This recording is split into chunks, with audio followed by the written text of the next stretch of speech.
Hey Karen, I'm a sales manager and I've got to tell you, one of my biggest frustrations is how do I keep these sales from stalling, asking for a friend? Hi, I'm Karen Hurt and I'm here with our next edition of Asking for a Friend from Scottsdale, Arizona from the ISA conference.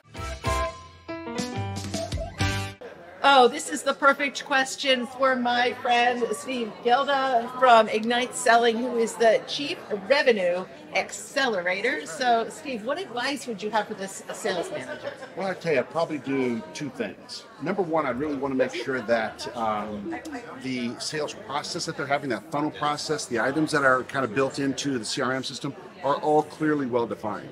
And you would know that if you simply just go ask any of your sales managers in the organization.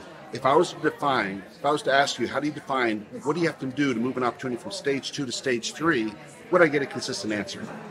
If you don't get a consistent answer, it could be the reasons why maybe opportunities are stalling. So number one is I'd want to make sure that each stage is clearly articulated and everybody knows what the expectations are. Number two, I'd probably say as a sales leader, you need to make sure that you ask more than you tell. And it's not just about asking questions to ask questions. It's about challenging the assumptions that maybe that they are making that are preventing the opportunity to stall. Okay. Our research shows that 74% of all opportunities are stalling. It's a huge number. But sales leaders own that. Sales leaders need to be asking the questions, not just, what is the decision criteria the customer is using to compare us against the competition, but maybe where are we most vulnerable in that customer's decision criteria? We're not just asking who's involved in the decision-making process, but maybe what is the strategy that we're using to neutralize those people that are the detractors, the adversaries for our recommendations.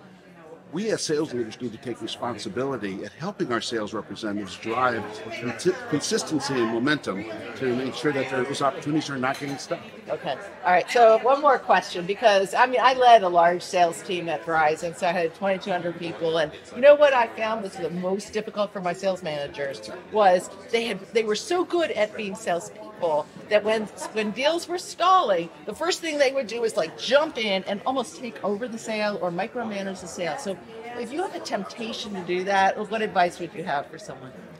Remember this: ask more than you tell, listen more than you speak. We all have a tendency to want to try to fix things, right?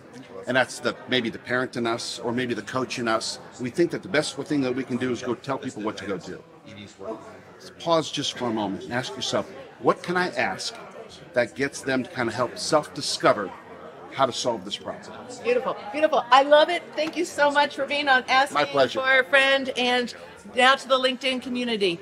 What advice would you have for a sales manager who really needs to prevent deals from stalling? See you next time.